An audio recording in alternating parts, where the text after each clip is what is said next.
Singapura itu bukan negara kecil yang bisa takluk di bawah Indonesia. Bahkan sebaliknya. Karena kita tahu, walau kecil, ada beberapa hal yang membuat Singapura punya kekuatan tawar lebih bagus dari Indonesia. Dengan bahasa lain, kita Indonesia kalah tawar, kalah diplomasi, karena mereka punya alat tawar.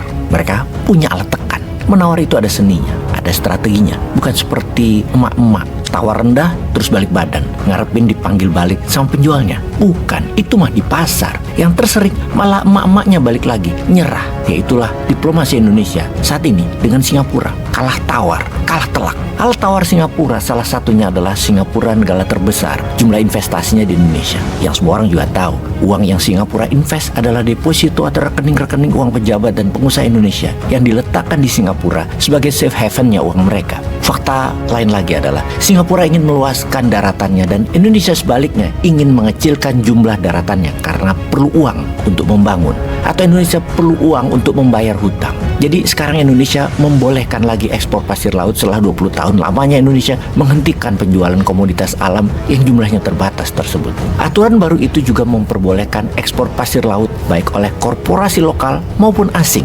Kebijakan itu dinilai dapat memicu kerusakan lingkungan lebih lanjut di masa depan. Tapi mungkin karena ada hal yang sangat penting, kerusakan lingkungan tidak masalah. Itu masalah anak cucu nanti. Sekarang yang penting bisa dapat uang.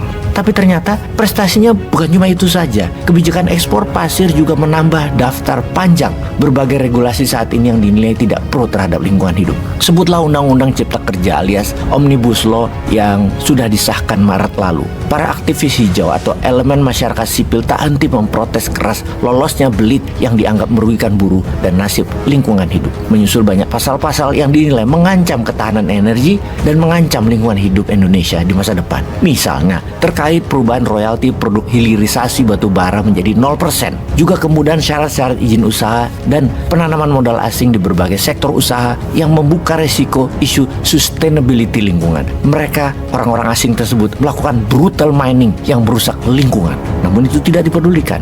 Kita juga sudah sering diinfokan. Salah satunya info oleh New York Times misalnya, yang pernah melaporkan pada Maret 2010, setidaknya ada 24 pulau kecil telah hilang dari wilayah Indonesia sejak 2002 sebagai dampak langsung dari terjadinya erosi yang dipicu oleh tindakan ilegal penambangan pasir laut. Indonesia pun akhirnya memutuskan melarang ekspor pasir laut pada tahun 2003, diikuti Malaysia pada tahun 2018 karena sebab yang kurang lebih mirip, isu lingkungan dan perbatasan wilayah yang hilang. Yang mengenaskan, harga pasir laut yang diekspor juga saat ini semakin murah. Pada tahun 2007 lalu harganya masih sekitar $20 per metrik ton. Lalu sekarang harganya cuma $5 per metrik ton atau sekitar 75 ribuan rupiah saja.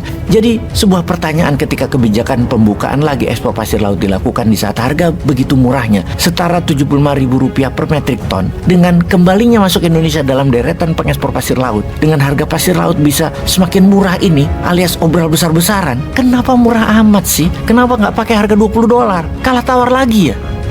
Peace.